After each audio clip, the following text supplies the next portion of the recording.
Irmãos, na paz do Senhor, pode tomar os vossos assentos. Quero externar minha alegria a Deus por mais uma promessa dele efetuada na minha vida. Quero agradecer o pastor presidente, pastor Moisés Fernandes.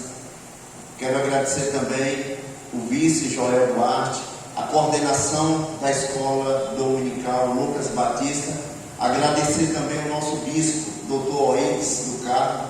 Deus abençoe o senhor, a sua vida. E queria também agradecer a vocês do canal Cleiton Cabral. Deus abençoe a cada um de vocês. E hoje nós iremos estudar com o tema na escola: Vivendo a Vida com Deus e o seu propósito. Nós fomos criados, projetados com projeto. Deus nos projetou.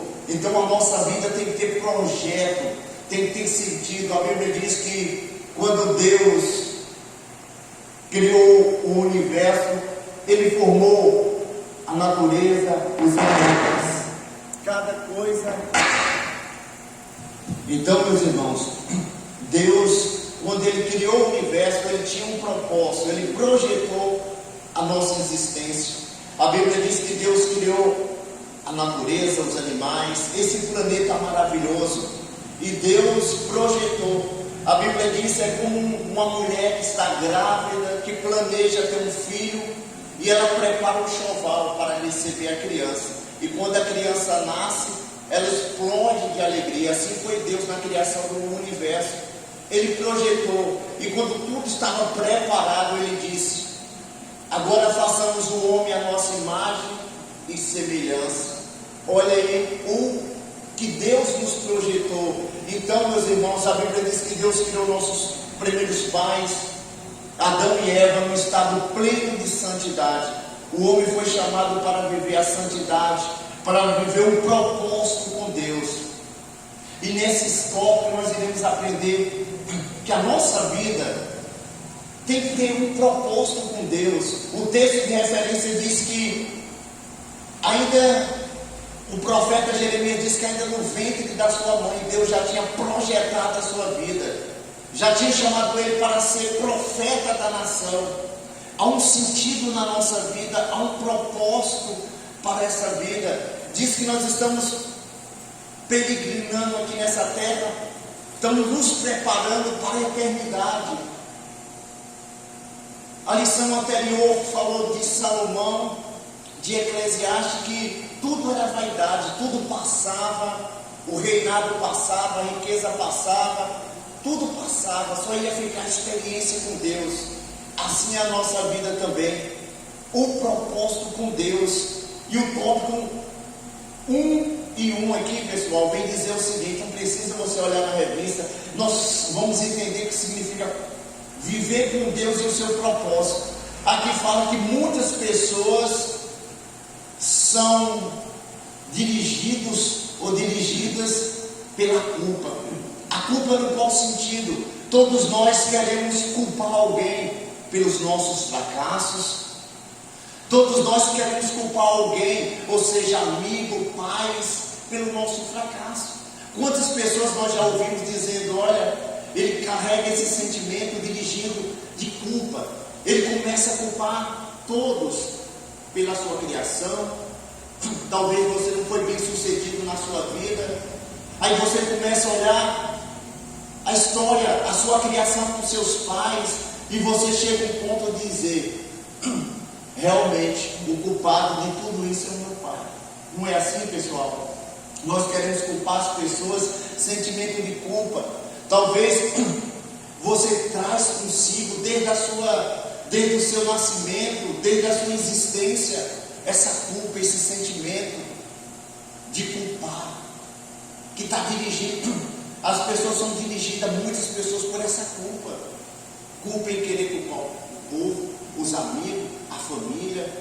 Então, a Bíblia diz, perdão, gente, a Bíblia diz que nós somos dirigidos pelo Espírito Santo. É o Espírito Santo de Deus que tem que nos dirigir, que tem que nos arrancar dentro de nós essa culpa, esse sentimento. Olha o que o tópico 1 diz aqui, ó, tópico 1 e 1. Muitos são dirigidos pela culpa. um conhecimento do nosso passado nos leva a entender muito do nosso procedimento no presente, a maneira como os nossos pais nos criaram ou o ambiente que vivemos influencia fortemente nas nossas decisões. A influência que tem. Por isso que fala, filho de peixe, peixinho é. A influência, né? Nós somos influenciados pelo meio. Nós estamos vivendo uma geração que nós somos chamados a influenciar, não ser influenciado.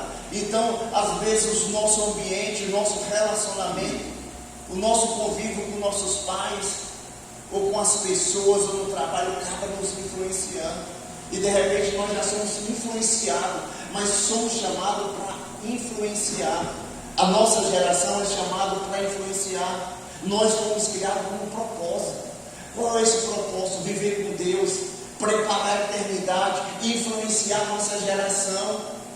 E estamos vivendo uma geração consumista, estamos vivendo uma geração materialista, estamos vivendo uma geração do consumismo, onde essa geração que está nos influenciando, está influenciando a igreja, está influenciando homens e mulheres de Deus, mas a Bíblia diz que nós somos chamados para fazer a diferença, nós somos chamados para influenciar e não viver com esse sentimento de culpa no nosso subconsciente, traumas que nós trazemos desde a nossa infância, pessoas que praticam erros, ou pessoas que não conseguem tirar esse sentimento de culpa, para de se maltratar. Não vamos querer culpar ninguém pelos nossos fracassos, pelos nossos erros.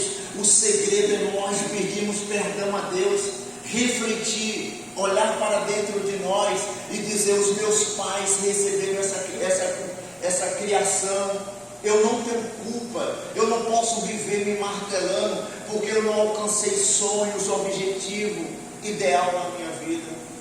Nós não podemos culpar, sentimento de culpa, nós não podemos trazer, acarretar esse fardo, né? O texto anterior diz que é uma geração oprimida, é uma geração depressiva, por causa do materialismo, que o nosso sentido, os nossos sonhos, os nossos objetivos estão aqui na terra. Você vê a pessoa com 70 anos ainda sonhando o material, mas o apóstolo Paulo disse que nós temos que buscar as coisas do alto, onde está Cristo assentado no trono. Jesus disse que nós não podemos ajuntar tesouros aqui, onde o ladrão rouba e mina. Por isso que nós temos que focar o céu, por isso que nós não podemos culpar, por isso que Paulo disse: eis que tudo se fez novo, as coisas velhas se passaram, tudo ficaram para trás. Você não pode acarretar esse fardo de culpa.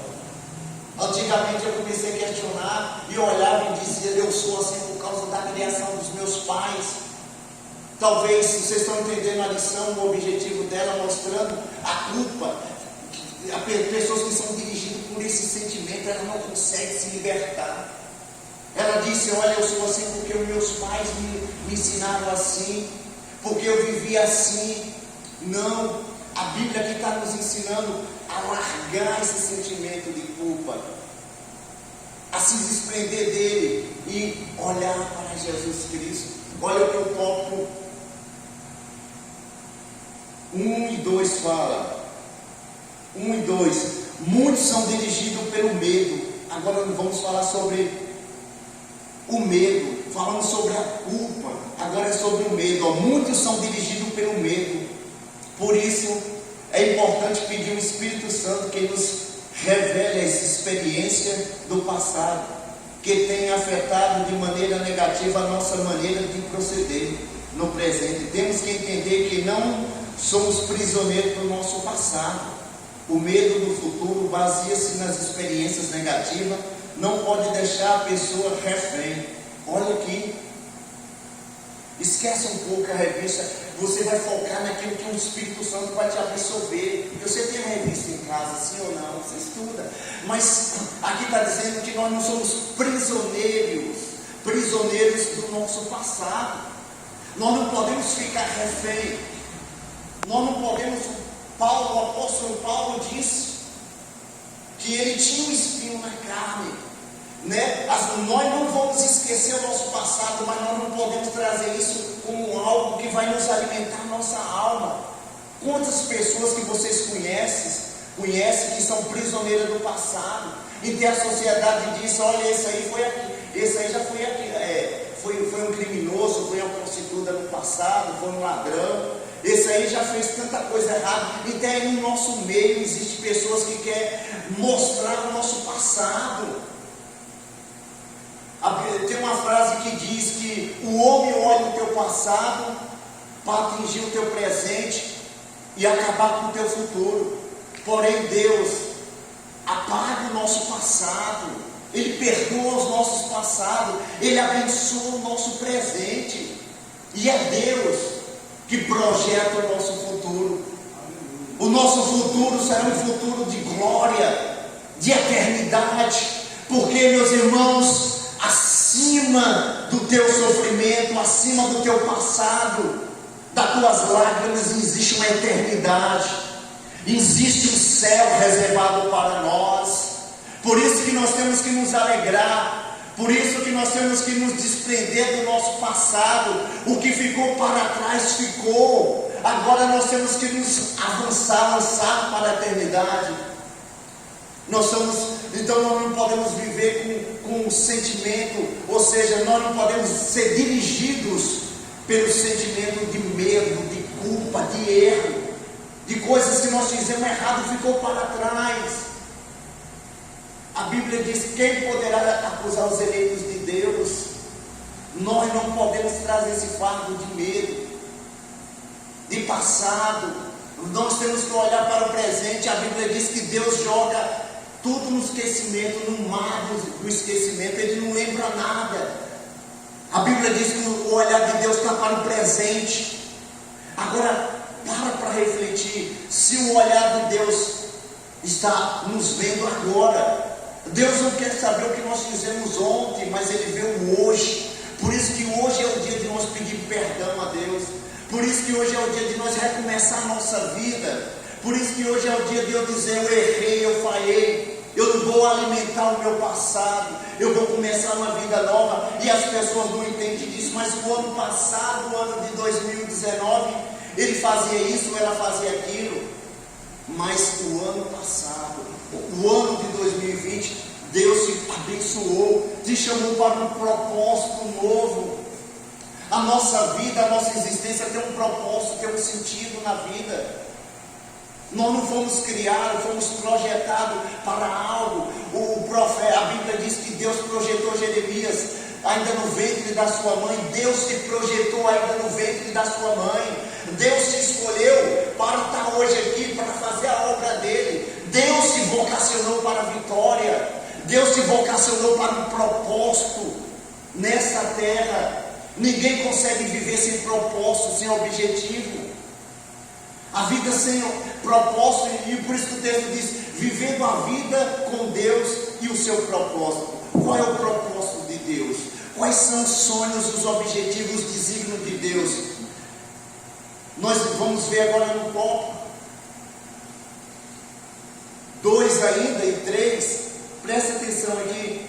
O propósito que Deus chamou o profeta Samuel. Samuel era uma criança. Vocês conhecem a história, nós estamos dentro do tema.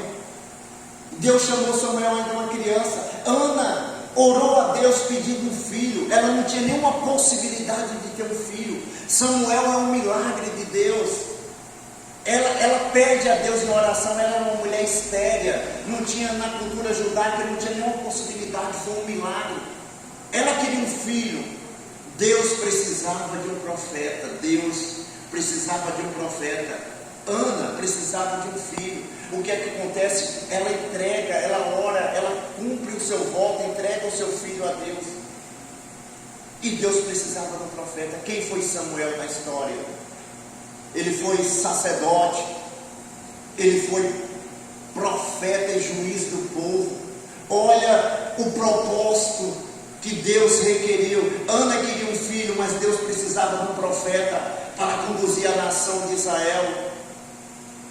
E foi Samuel que ungiu o primeiro rei Saul, ungiu Davi, Então, a nossa vida tem que ter um sentido na vida. Como disse Salomão em Eclesiastes, na lição anterior, a vida tem que ter um sentido. Ou seja, tudo é ilusório, tudo passa. Na visão de Salomão, ele queria dizer: olha, eu trabalhei, eu lutei, eu conquistei, eu tive poder, eu tive fama, eu tive glória, mas eu cheguei a uma conclusão que a coroa passa, o reinado passa, a geração passa. A única coisa que vai ficar é a minha intimidade com Deus, é a eternidade. Somos imagem e semelhança de Deus. Está na hora de nós influenciar gerações, está na hora de nós não sermos influenciados pelo sistema do mundo, né? Nós estamos vivendo uma geração onde leis estão sendo aprovadas, né? Então, qual é o propósito da igreja? A igreja é uma porta-voz, é representante de Cristo aqui na terra. Nós temos que avançar, mas o nosso propósito é de anunciar o reino de Deus. O nosso propósito é de denunciar o pecado e anunciar o reino de Deus. Você foi chamado para o propósito. Vocês estão entendendo a lição? Qual é o propósito? Qual é o sentido? Porque quando você absorve, você não precisa ficar preocupada em 3 tópicos. O que Deus está falando contigo? Qual é o teu propósito nessa geração? Como o profeta disse: agora eu entendi, Jeremias, eu compreendi que Deus ainda no ventre da minha mãe já tinha um propósito, já tinha me designado, já tinha me escolhido, me chamado para profeta da nação. Eu fiquei me perguntando: por que Deus me tirou do lamaçal? Por que Deus me escolheu e me chamou? Quando eu olho a história da igreja primitiva, eu comecei a me questionar, compartilhei isso com o pastor Moisés e disse: pastor, por que após o Pentecostes, o batismo no Espírito Santo, após a ressurreição de Cristo, por que ali a igreja, onde cheios do Espírito Santo, Deus não quis? Lógico que ele levantou alguns homens como Pedro, os apóstolos, pregando a palavra, mas por que Deus não tirou um homem ali do meio deles? Mas Deus escolheu um homem assassino, perseguidor, perseguia a igreja como o apóstolo Paulo. Porque a lógica de Deus, porque Deus queria um propósito na missão, porque Paulo mesmo, Jesus disse: tu és para mim um vaso escolhido, eu tenho um propósito nessa terra contigo. Olha, os apóstolos não compreenderam. Nós estamos falando sobre o propósito, viver com Deus. Eles não entenderam qual era o objetivo, o propósito e o sentido da vida. E aí o apóstolo Paulo virou um dos maiores pregadores, implantadores de igrejas.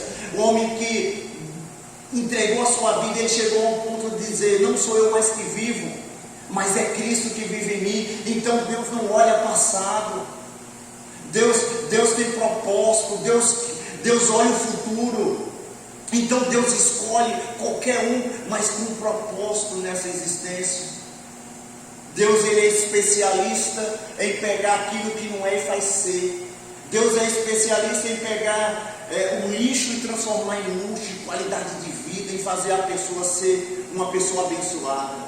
Nós temos que compreender e pedir ao Espírito Santo a direção do propósito da nossa vida, né? Aí a revista está na sua casa, mas Deus está falando sobre o propósito. Muitos são dirigidos pelo medo, que eu falei no tópico 1 e 2. O medo do passado, o medo que as pessoas vão falar de você, sim ou não. Se desprenda. Nós temos medo, nós viemos na igreja, temos medo. Passado ficou para trás. Não somos mais prisioneiros, refém do nosso passado. Se liberta, arranca esse fardo. Pessoas que têm medo de tudo, geração do medo. Nós somos, a Bíblia diz: Josué, tu és forte e corajoso. É o próprio Deus que nos dá essa coragem para nós avançarmos.